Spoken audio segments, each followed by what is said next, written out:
that every self-hating, respectable Iranian, مخصوصاً این self-hating رو استفاده کردم, is struggling in one way or another with the concept, term, or what we can even call the art or the misrepresented art of taarof. On the other hand, taarof as a social principle is finding its way into the jargon of political discourse. فکر می‌کنم اینم مهمه برای که تازگی‌ها همه مجله‌ها و روزنامه‌ها و اینا هر چی که حرف می‌زنن و بگن که ایرانی‌ها اهل تaaroفن.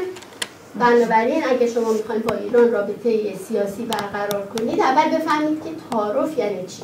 یعنی اینقدر این تaarof یهو مد شد. In his book entitled خلقیات ما ایرانیان, Manners of Us Iranians, محمد علی جمالزاده, trying to both teach and learn a lesson from history, clearly seems to be caught within the web of different references in travelogues about the manners and customs of Iranians. He writes, در بسیاری از این کتاب‌ها و مقاله‌ها و رساله‌ها درباره اخلاق ما و پدران ما مطالب بسیاری خوب و بد نوشته‌اند که متاسفانه باید اذعان نماییم که بدی‌ها معمولاً بر خوبی‌ها می‌چرخند. Apparently dissatisfied with his own observation, اینم جالبه که خودش هم از این observation خودش راحت به نظر نمیاد که جمالزاده. He immediately tries to defend his fellow countrymen and says, اما کدام ملت قومی در دنیا وجود دارد که اخلاق و اطوارش از خوبی و بدی و زشت و زیبا ترکیب نیافته باشد؟ چیزی که هست بسیاری از خوبی‌ها و بدی‌ها و زشتی‌ها و زیبایی‌ها نسبت به زمان و مکان متفاوت و تغییر پذیر است.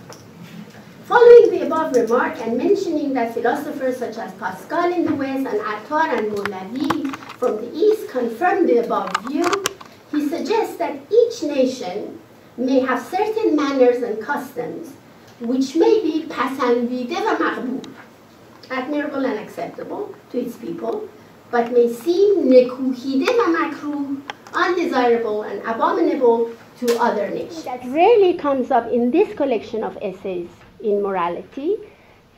چون جمالزاده خیلی وقتا ما فکر می‌کنیم خیلی آدم ایموشنالیه, ولی تو این کتاب به خصوص واقعا سعی کرده که خودشو از احساسات ایران دوستانه جدا بکنه و در واقع میخواسته که خیلی خیلی جدا کنه خودشو و به طور مستقیم نگاه بکنه به این سفرنامه ها و بعد یه درسی بگیره, بگه که خیلی خوب اگر فلان و فلان و فلان اومدن یه عیبایی از ما پیدا کردن, ما این عیبا رو ببینیم و از اون یه درسی بگیریم و خودمون رو بهتر کنیم. بعد میگه آیا تقصیر بر ما ایرانیان است اگر فرنگی ها معمولاً تعارف های ما را از قبیل جانم و عزیزم و قربانت شوم و تصدقت گردم و فدایت شوم که مانند شغمی فرانسوی ها و آلمانیش میشه چی؟ مایلیبر آلمان ها در حقیقت تعارف محض است و معنا و مفهومی ندارد. به معنای تحت لفظی آن ترجمه می کنند و مایه تعجب و استهزاء قرار می دهند. For Jamalzadeh, the answer to the above question is very clear. By using the term taarof mahz and adding that it has no particular meaning, معنی و مفهومی ندارد, he is referring to taarof as a figure of speech that in itself is devoid of meaning and its value is going to be only indexical. In this statement, Jamalzadeh is coming to the rescue of not only his fellow countrymen who use taarof, but also to rescue this form of manner of speech as a tool for communication and interaction with others. برای ما معلمای زبون فارسی فکر میکنم از یه نظر جالبه که ما خودمون نسبت به مسئله تعارف هم که شما گفتین یه مقداری بیشتر نگاه کنیم. یه دونه ویدیو کلیپ داریم اینجا که من خواستم ببینم که آیا تعارف از فرهنگ ما به فرهنگ‌های دیگه هم رفته یا اینکه ما اگر یه چیزی تو فرهنگ دیگه میبینیم اصلا اسمشو تعارف نمیذاریم. یعنی نکته کجاست اگه ممکنه؟ Today I want to extend my very best wishes to all who are celebrating Nowruz around the world. This holiday is both an ancient ritual and a moment of renewal, and I hope that you enjoy this special time of year with friends and family. حالا لطفاً راجبش صحبت کنیم که چی فکر میکنین راجب صحبت آقای اوباما؟ آیا آقای اوباما از طریق ادوایزرای ایرونیش یاد گرفته که چطوری تعارف کنه، یا اینکه این یه نوع سیویلیتیه، واقعا یه رسم ادبی که به جا آورده؟ من الان که اینو دیدم فکر کردم که شاید تاریخ ما اون زمان اون قسمتش که به تعریف از هم دیگه شاید نوعی کانفیدنس بیلدینگ میجر باشه که ما با گفتن اینکه آقا شما عالمین استادین فلان به طرف حالی میکنیم که ببین من تو طرف تو هم، تو زمین تو هم، با تو رابطه‌ام خوبه، مخالفت چیزی با تو ندارم. خیلی خیلی مهمه. تعریفایی که توی لغتنامه دهخدا، 3 تا فرهنگو من نگاه کردم. یکیش دهخداست که البته هممون میشناسیم. یکی آقای جعفر شهری یک مجموعه درست کرده به اسم قند و نمک که اصطلاحات عامیانه رو توش گذاشته، و آقای ابوالحسن نجفی هم یه مجموعه دارن که ایشون هم اصطلاحات عامیانه رو آوردن. یه سری تعریفایی از تعارف هستش که من اینجا گذاشتم. یکی اولین معنی که دهخدا میگه یکدیگر را شناختنه. بعد خوش آمد گفتن در اول ملاقات. معنی سومی که میگه تکلف و اسباب ضیافت فراهم کردن. مثلا میگه قسمت تکلفش رو اینجوری معنی میکنه، مثال میده که فلان با مهمان خیلی تعارف میکنن. 4 کسی را به مهمانی یا گرفتن چیزی خواندن. هرچه تعارف کردن فلان نهار نخورد. این نمونه‌هایی که خود فرهنگ داده. و معنی 5 تحفه و هدیه که به کسی داده می شود. بعد همین زیر ذکر میکنه که شماره های 2، 3، 4، 5 در عربی وجود نداره. پس بنابراین فقط یکدیگر رو شناختنه که ما از عربی گرفتیم. بقیهش کار دست صنعت ایرانی.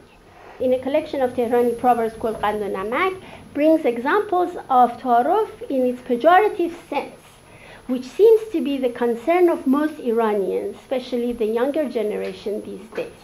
بعد ابوالحسن نجفی does not give any direct definition for ta'aruf, but mentioning compound verbs with ta'aruf, he gives examples from the following verbs of ta'aruf دادن، تعارف کردن، تعارف کسی کردن، و بعد صفت تعارفی رو نشون میده و که براش توضیحی که میده در حشر و نشر با مردم بیش از اندازه به رعایت آداب و تعارفات و تکلفات پردازد. کسی که تعارفی این خصوصیت رو داره. بعدم مبادی آداب برای اتیکت. حالا من اینجا یک سوال دارم. ما هر کدوممون، یعنی هر آدمی، برای خودش در ذهن خودش یه تصویری از خودش داره و خودمون رو به یه صورتهایی، اگر که رومونم نمیشه به کسی بگیم، تو دل خودمون برای خودمون یه تصویری از خودمون داریم. حالا من میخوام ببینم که آیا کسی میتونه به من بگه که تو این تصویری که شما در ذهن خودتون از خودتون دارین، برخوردتون با واژه و مفهوم تعارف چیه؟ یعنی آیا شما بیشتر آدما میگن ما تعارفی نیستیم. این یکی از افتخارات ماست. اگه بگیم ما تعارفی نیستیم یعنی به معنی اینکه چی؟ به معنی اینکه ما خیلی بازیم، هیچ وقت دروغ این معنیش این شده اگه بگیم تعارفی نیستیم. چون به نظر میاد که همه بیشتر به مسئله نگاتیو برای ما خیلی جالبه و بهش علاقه‌مندیم. اینجا یک شعری از ایرج میرزا هست در این زمینه که من دارم که بعداً بهتون میدم. این شعر ایرج میرزا رو که بعداً بهتون میدم توی اینترنت هم پیدا کردیم که یه نفر خونده اجرا کرده. جالب.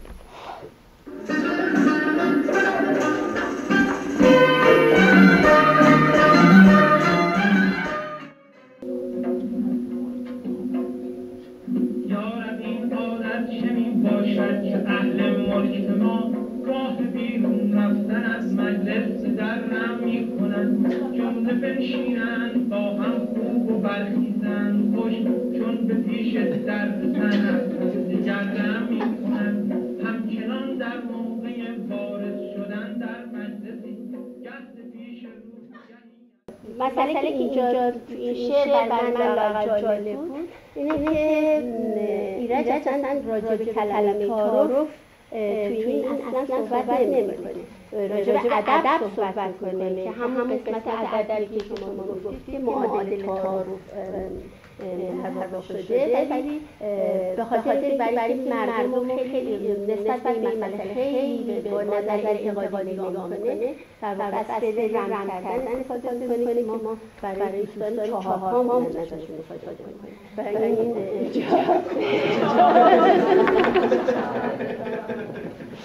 این نکته داره که خب این جالب. Apart from who should act first when entering, leaving, sitting, rising, and helping oneself to food, there are also certain codes that some believe are parts of the ritual of taarof. من مخصوصا کلمه some believe آوردم برای اینکه ممکنه همه ما واقعا به این مسئله اعتقاد نداشته باشیم. اون افرادی از ما که خودشونو آدمایی میدونن که بی تعارف هستن ممکنه به اینا اعتقاد نداشته باشن، ولی some believe. Some strongly believe that one should not help oneself to things offered by the first taarof as it would mean هول زدن. Especially in case of children. هول نزن. بر ندار زودتر رو صبر کن تا به تعارف بکنن و اینا. Others believe that you should not keep the host on his or her feet. In both cases دست بزرگتر رو رد نکن. اونم باز یه قسمتی از همینه. Is the first thing one should bear in mind. There are many references and misunderstandings, in my view, to this part of taarof. اگر تو اینترنت هم نگاه کنی وقتی مردم هم صحبت میکنن. The taxi drivers and other service providers and their قابلی نداره are also part of daily rituals of taarof that one has to appreciate, thank, and yet ignore. These are becoming the bone of contention between different camps who try to analyze taarof. این واقعا یکی از مسائلی که همه اینو گرفتن تو سر تعارف میکوبن و میگن که به همین خاطر این بده. Whether we are bothered by تعارف به خاطر معنی‌های نگاتیوش and the behaviors associated with it or not, we cannot deny the fact that تعارف is an integral part of our culture and our language. Even those who shun it, use it in one form or another.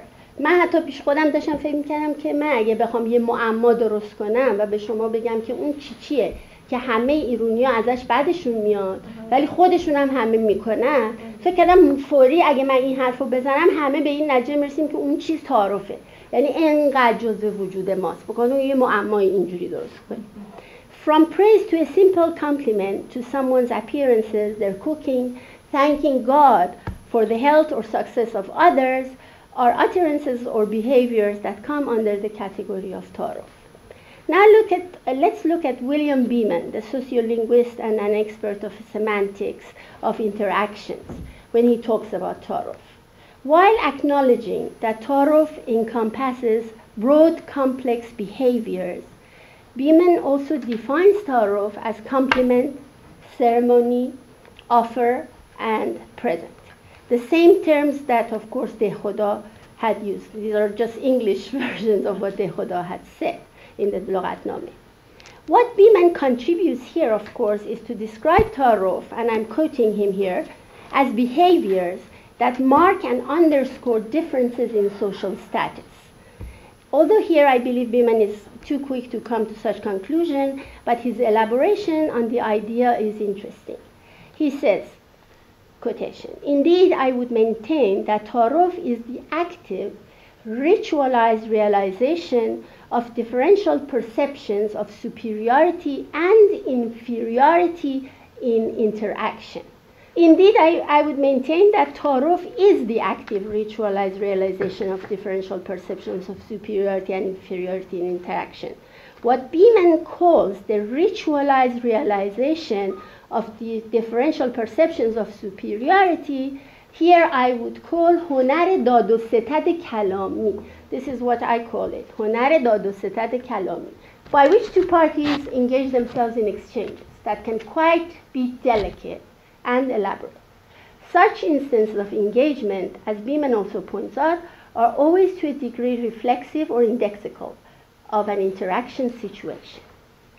حالا من میخوام به مسئله تعارف در زبانمون برسم که باز بحثیه که واقعا ما به عنوان معلمان زبان فارسی این برامون خیلی مسئله است. How much is Persian as a language of communication influenced by taarof?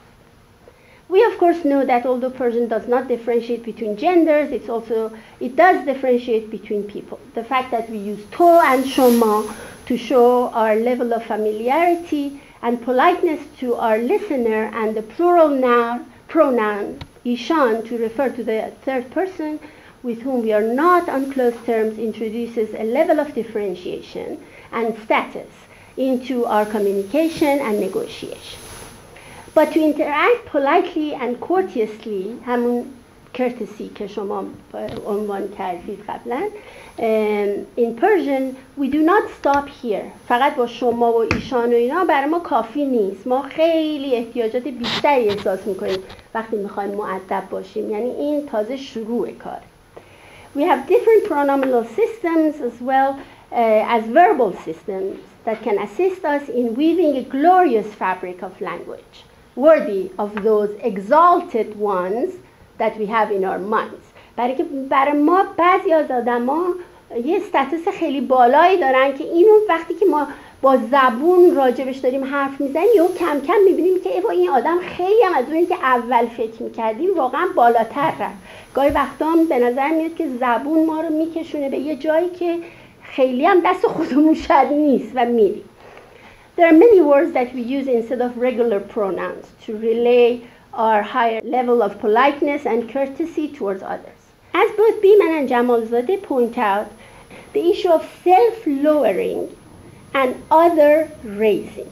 خودتون رو پایین میارین، یکی دیگر میبرین بالا. اینو بیمن متوجه شده، جمالزاده خیلی قشنگ میگه از طریق تحقیر نفس خود و تعظیم طرف. یعنی طرف رو ببرید بالا، خودتون رو میارید پایین. Instead of the first pronoun man, we use terms such as بنده، فدوی، دایی، ذره بی مقدار. Forming compounds is another way to be polite, or according to some to be over-polite in Persian. In such cases, the speaker shuns simple verbs and instead resorts to forming impressive combinations of terms. This usage of compounds may often sound too exaggerated to some, but to the speaker, who has deliberately avoided the usage of simple verbs, they sound not only appropriate, but perhaps melodic.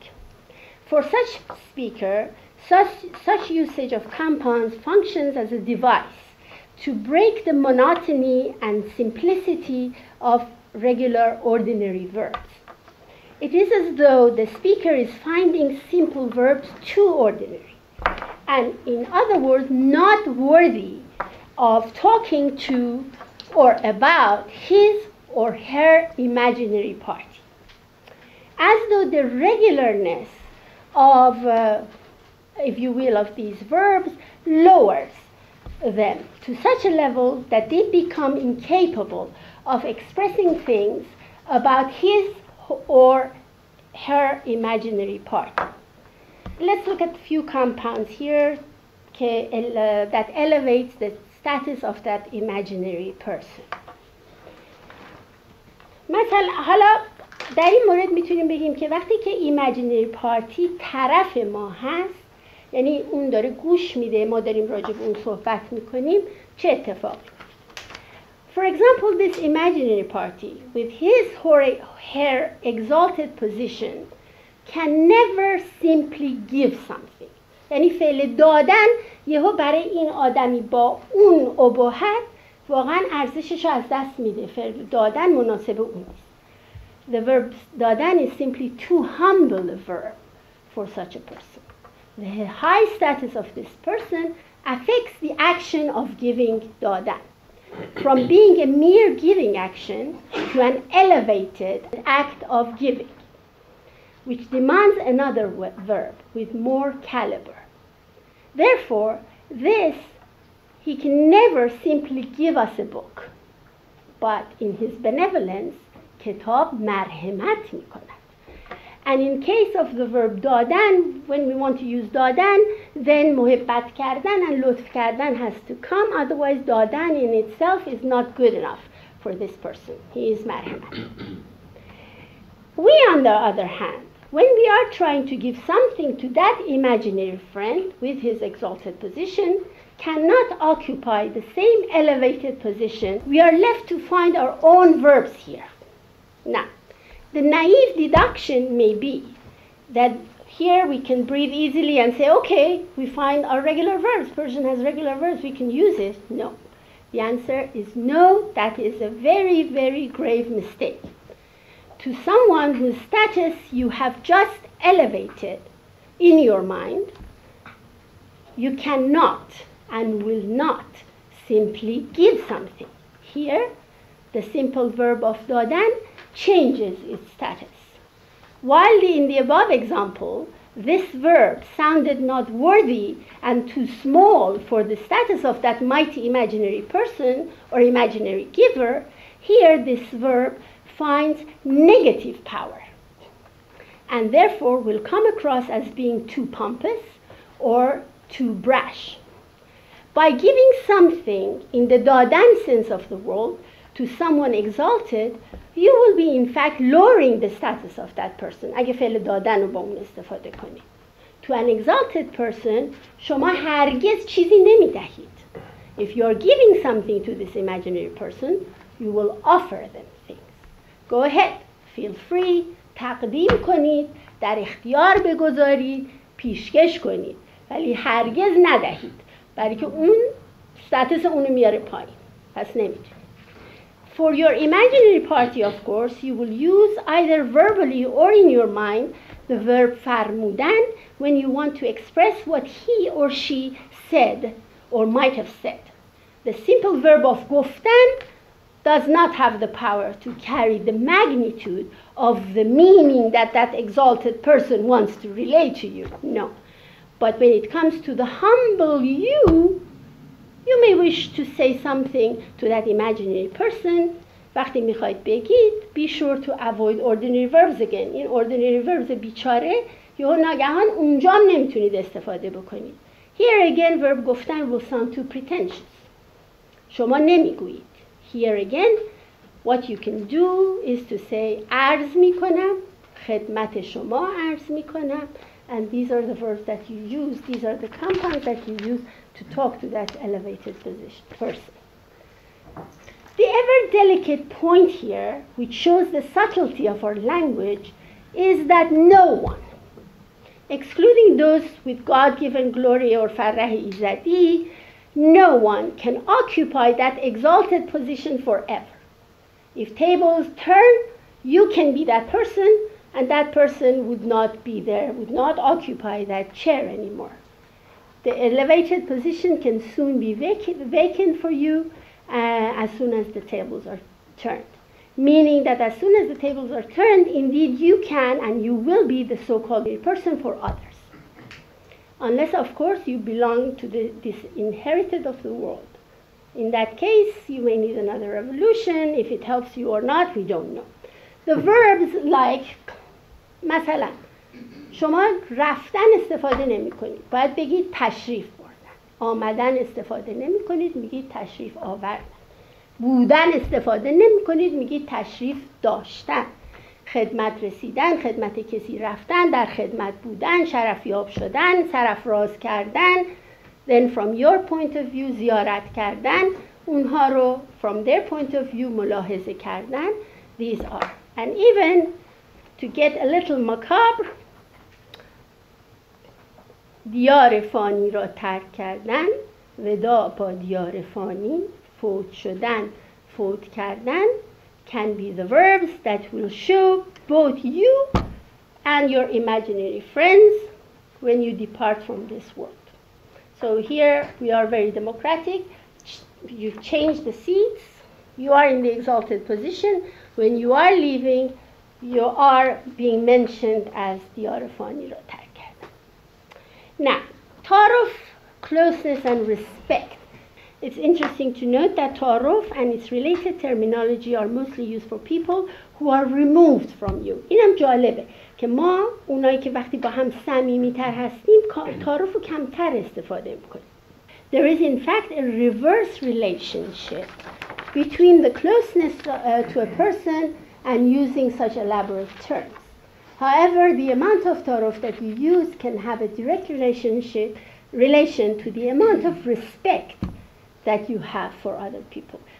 یه نکته دیگه که توی فارسی من متوجه شدم که بیرون از ایران داره اتفاق میفته، استفاده از به حساب ضمیر شماست ولی با فعل دوم شخص مفرد، که این تازگی میبینم که خیلی بین مردم این مد شده که مثلا میگن شما اومدی، شما نمیخوری، اینو استفاده میکنن که در واقع با این شگرد اونجور که من میبینم یعنی یه حد فاصلی بین شما و اون احترام زیاد و صمیمیت میذارن و این دوتا رو با هم میارن.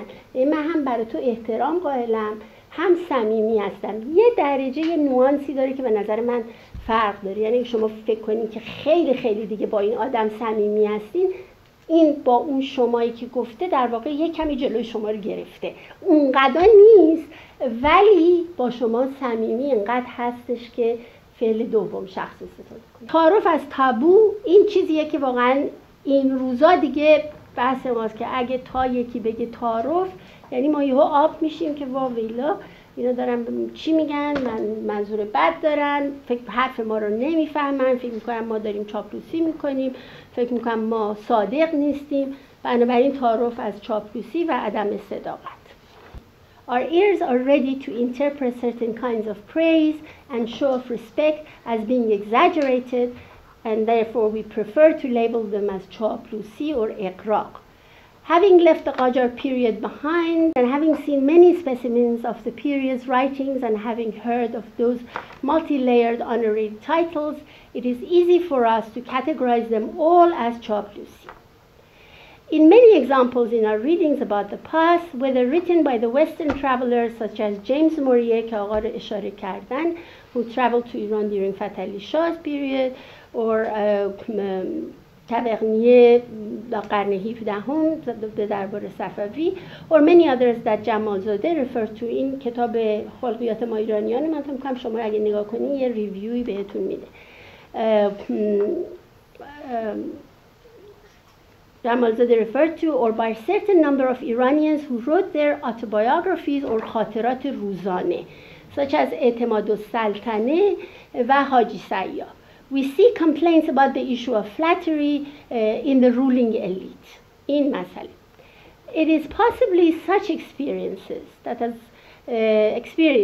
as well as some personal ones that have made us adamant to stick to this negative nuance of the meaning of taarof and leave out that part which has to do with mores, civility, and rules of etiquette. یعنی اینا رو به جای که اینو نگاه کنیم فقط چسبیدیم به این معنی منفی. Therefore, contrary to saying that flattery does not get you anywhere, unfortunately, we have come to believe that in Iran, flattery and چاپلوسی, which are both now classified as taarof, will get you places.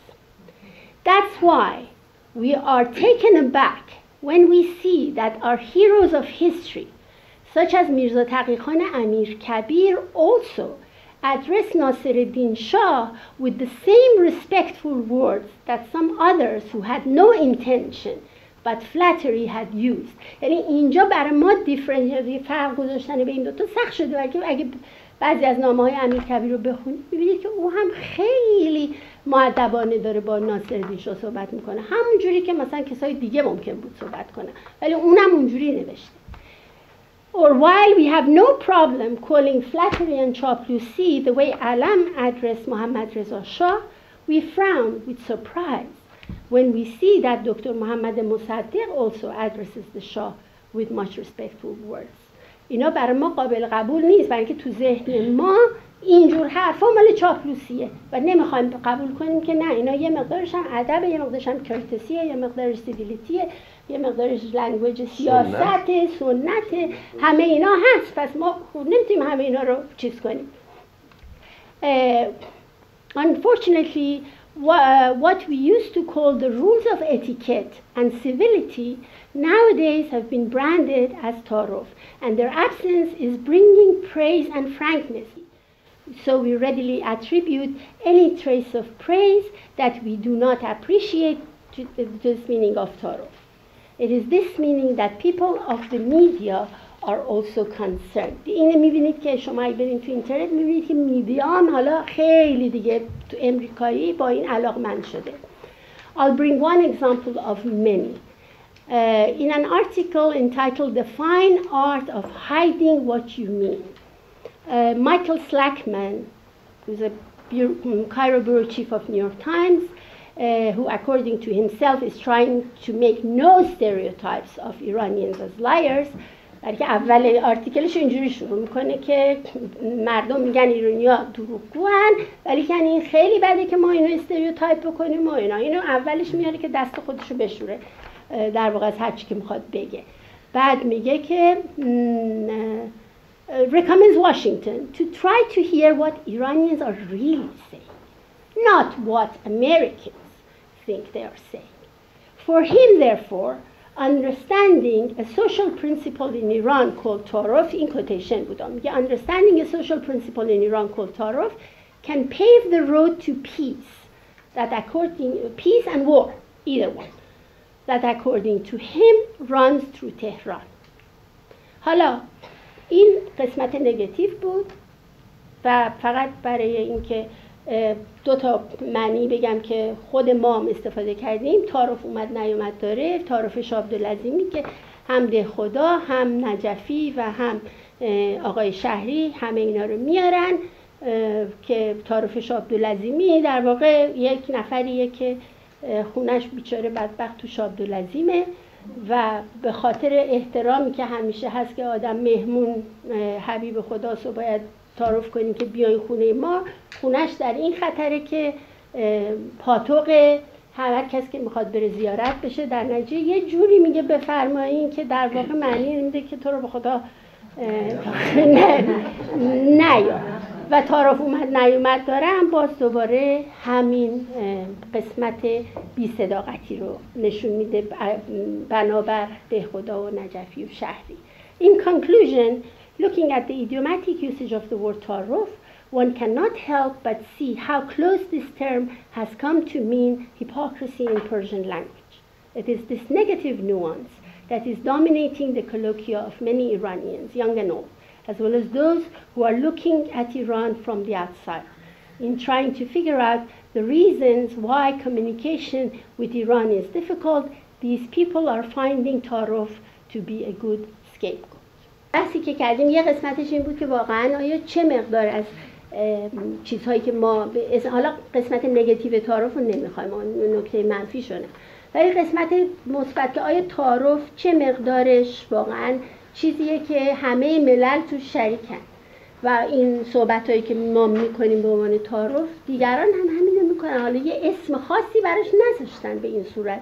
ما این که در واقع میخوایم خودکشی و خودسوزی کنیم و این اسم رو روش گذاشتیم و بعدم با این اسم در واقع خودمون رو تحقیر کردیم. بعدش این توی این صفحه آخر چند تا به حساب استیتمنت هست که من میخوام که خواهش کنم اگه ممکنه نگاه کنین و راجع به این استیتمنت ها نظر بدین که آیا اینا یه چیزیه مخصوص ما یا اینکه یه چیزیه که دیگران هم دارن.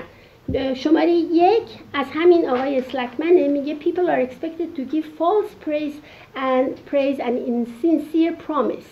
They are expected to tell you what you want to hear to avoid conflict or to offer hope when there is none. اینجا آیا این فقط مخصوص ماست؟ یعنی فقط ما ایرانی‌ها این کارو میکنیم یا اینکه آدمای دیگه هم ممکن این کارو بکنن؟ دیگه خیلی ممنون از شما. خیلی خوب. قربانتون جدی میگم. خیلی خوب. خیلی ممنون.